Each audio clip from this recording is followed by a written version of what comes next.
नमस्कार प्रिय दर्शक बंधु आपण मानक एक भिन्न स्वादर कहानी माध्यम अमूल्य शिक्षा को आज्ञा स्वागत करुच्ची।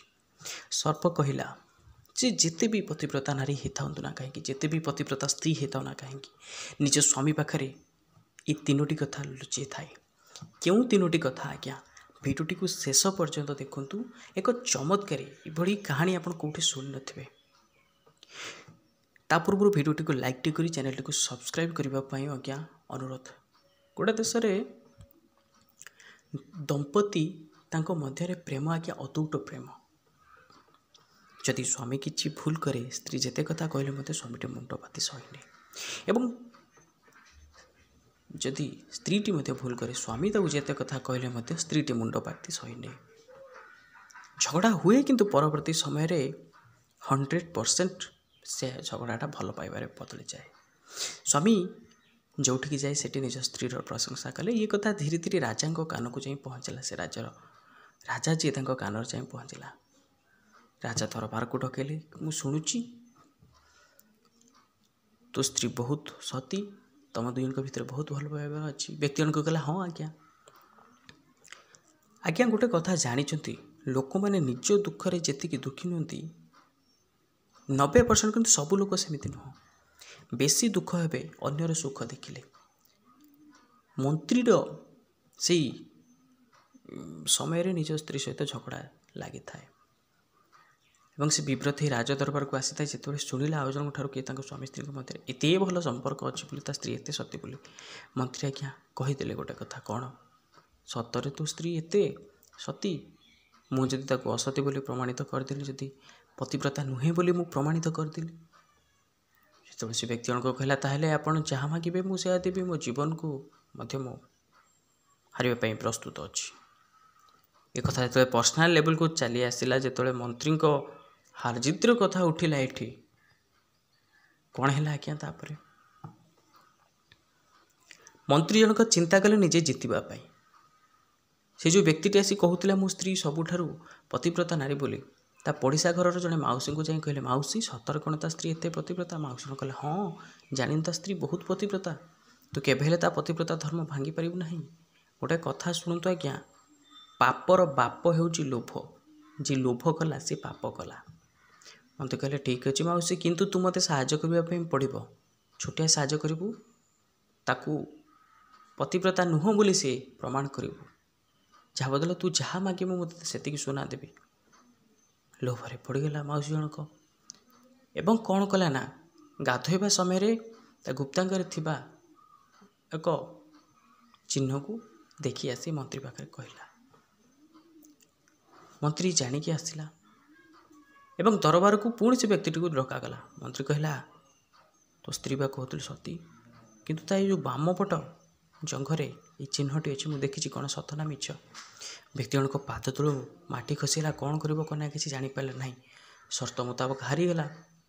राजा ताको शूली दंडर जिते दंडित करने को नेले पचारे तोर शेष इच्छा कौन। व्यक्ति जन कहला मो स्त्री सहित पदुटे मु देखाई आस स्त्री पाखक गला कहला कांदिकी कहला मु तो ना केते प्रशंसा करे तू कौन कलु केमिति मंत्री एक कथा जानिला।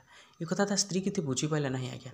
शूली चढ़ा गला ता स्वामी ता स्त्री बहुत मनरे पतिव्रता थाए माने पति पाद पद्म बहुत निजक समर्पण कर दी थाए। भगवान को डाकिला हे प्रभु मो पति परमेश्वर को रक्षा कर मुंडर बुद्धि दियो कौन कर एक मुंडर एक बुद्धि आसला। ता स्त्री टे बहुत बढ़िया नृत्य जानी कौन कला ना राजा दरबार जाई कहला हे महाराज आपण मते अनुमति दिंतु मु नृत्य करी आपण मन को पूरा मुग्ध करदेवी। राजा कहले ठीक अच्छे अत्यंत कलाप्रिय राजा माने राजा थिले कलाप्रेमी राजा नृत्य कर। नृत्य कले नृत्य मुग्ध हो गले पचारे तोर कौन मागिबार अच्छी माँ माग मु सबू देवी आज माँ तते जहाँ तू चाहबू धन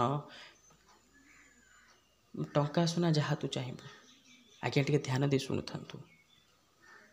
स्त्री जनक कहला सतरे मु जहाँ मागे आप से देवे। राजा कहले ठीक अच्छे सतरे माने मोर प्रश्न पर तो सन्देह उठुची।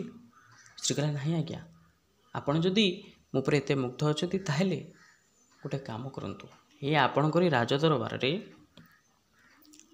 मोर एक विराट बड़ शत्रु अच्छी जी कि मोर सबकि चोरी नहीं जाइए बहुत बड़ चोर से ତାକୁ ଦଣ୍ଡ ଦିଅନ୍ତୁ।